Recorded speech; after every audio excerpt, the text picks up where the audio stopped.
Assalamualaikum warahmatullahi wabarakatuh. Pada kesempatan kali ini, kami akan menyampaikan materi yang berjudul Konsep Dasar Pembiayaan Bebas Riba Berbasis Utang. Sebelumnya, perkenalkan anggota kelompok kami yang terdiri dari saya sendiri, Nurul Huda dan Mas Hidayah. Selamat menyaksikan, enjoy! Baiklah, poin pertama ada pembiayaan bebas riba.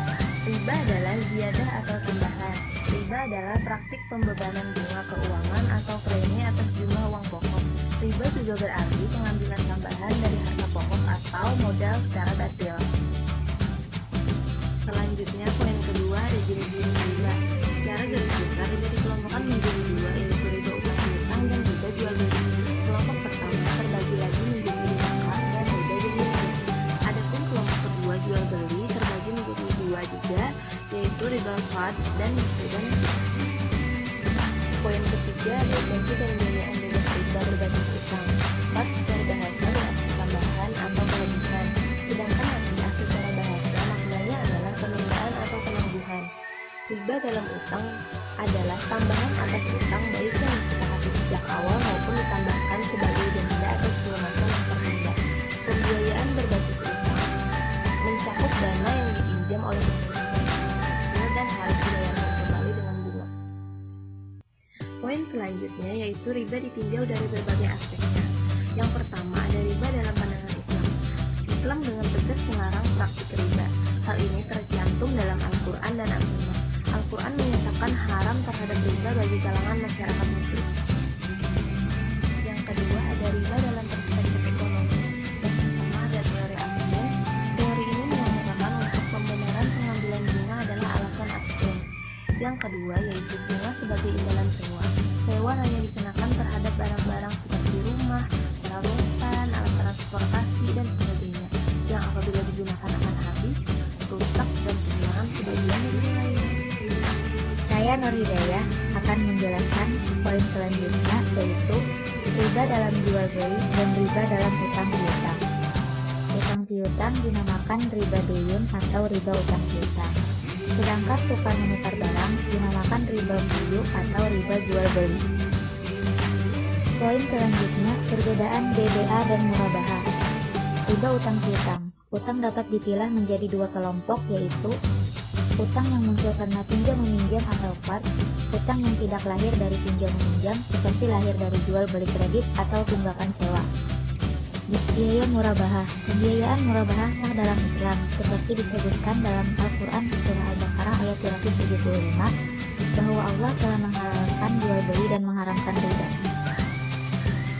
Poin selanjutnya yaitu tipe murabahah dibedakan menjadi dua macam. Yang pertama murabahah yaitu jual beli barang pada harga asal dengan tambahan keuntungan yang disepakati. Yang kedua murabahah kepada pemesan pembelian, yaitu jual beli yang kedua belah pihak atau lebih bernegosiasi dan berjanji satu sama lain untuk melaksanakan sebuah kesepakatan. Poin selanjutnya perbedaan murabahah dengan al-bai di sana aja.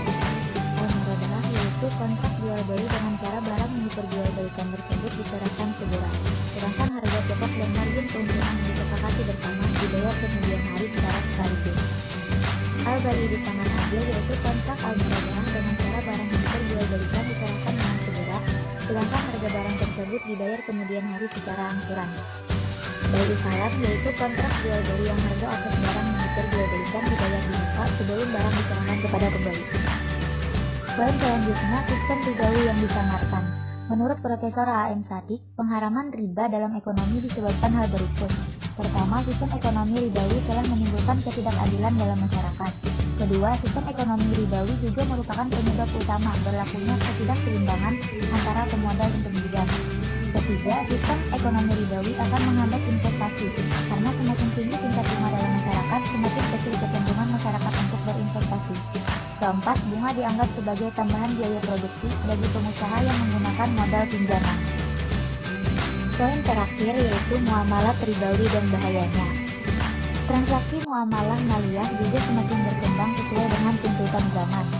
Sarana atau media dan fasilitator dalam melakukan transaksi juga semakin canggih. Sementara komoditas yang diikat dalam satu transaksi juga semakin bercorak ragam, mengikuti kebutuhan umat manusia yang semakin konsumtif dan semakin terikat tuntutan zaman yang berkembang. Bagi seorang muslim, dibutuhkan syarat dan prasyarat lebih untuk menjadi bisnismen dan mengelola modal yang berhasil. Di antara permasalahan yang sering terjadi dan menimpa kaum muslim dalam muamalah maliyah adalah permasalahan riba. Demikian penjelasan yang dapat kami sampaikan, semoga bermanfaat. Jangan lupa like, komen, dan subscribe ya. Wassalamualaikum warahmatullahi wabarakatuh.